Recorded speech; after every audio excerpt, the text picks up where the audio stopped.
국회 자원외교 국정조사의 첫걸음이라고 할 수 있는 기관보고가 오늘 시작됐습니다.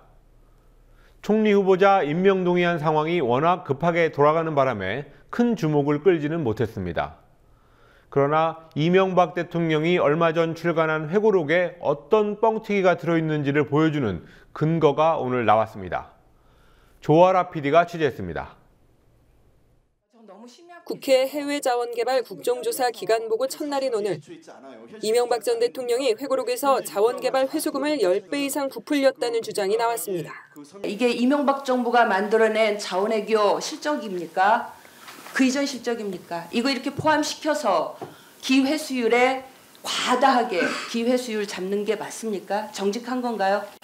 김재남 정의당 의원은 대통령의 시간 533페이지에 적혀있는 자원외교 회수금 4조 원에는 이명박 전 대통령이 그 이전 정부의 성과까지 자신의 실적으로 둔갑시키는 등의 방법으로 조작된 수치가 들어있다고 지적했습니다.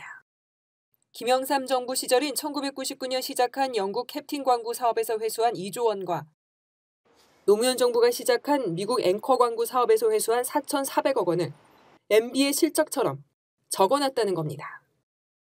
회수했다고 주장한 4조 원 중 절반이 넘는 2조 4,400억 원이 실은 그 이전 정부의 성과였던 겁니다. 게다가 한국가스공사가 1조 2천억 원을 회수했다는 이라크 주바이르 광고는 실체가 없는 것으로 확인됐다고 김재남 의원은 말했습니다. 이 같은 액수를 제외할 경우 이명박 정부 자원외교 실제 회수액은 고작 3,900억 원으로 자서전에서 자랑한 액수의 10분의 1도 안 됩니다. MB 회고록의 성과 부풀리기는 이뿐만이 아닙니다. MB는 2014년 12월에 나온 산업통상자원부 자료를 인용하면서 미래의 이자 비용까지 감안해 총 30조 원, 투자 대비 114.8%가 회수될 것이라고 자서전에서 전망했는데 이것도 거짓말이라는 지적이 나왔습니다. 유가를 거의 대략 30불 정도 뻥튀기를 했습니다. 1.5배. 향후 현재 정직하게 올해 또 향후 3년 전망되고 있는 유가보다도 30불 이상 부풀려져서 만들어진. 석유공사가 미래 회수액 계산의 근거가 되는 평균 유가를 부풀려 계산한 결과 미래 회수액도 과대 포장됐다는 겁니다. 자주개발률 목표 달성 과정에서 자산가치의 과대평가 등 특정 분야의 부작용이 발생한 것을 인정한다. 이건 서문규 사장님 말씀이고요.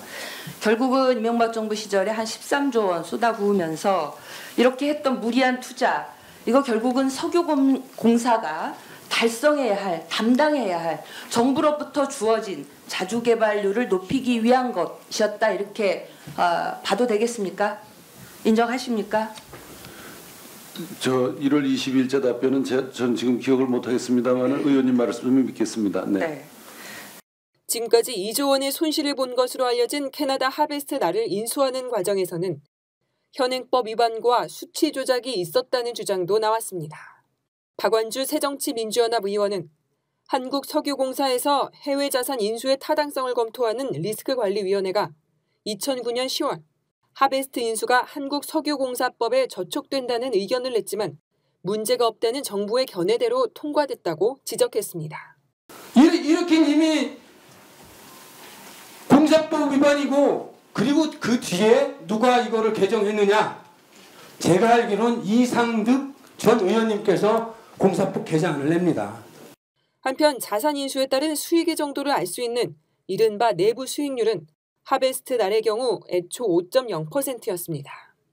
이에 따라 리스크관리위원회가 내부 투자 규정인 8%에 미치지 못한다고 지적하자 석유공사 담당자는 단 하루 만에 이를 8.3%로 올린 사실도 드러났습니다. 설명을 해보세요. 그렇다면 절차가 좀 잘못된 것 같습니다. 예. 엄청난 주작이죠. 투자하면 안 되는 내부 규정 8%인데 5%라고 솔직히 했는데 올리라고 한 거야. 위에서 지시를 받으니까. 정리해 주시고요. 국민TV 뉴스 조아라입니다.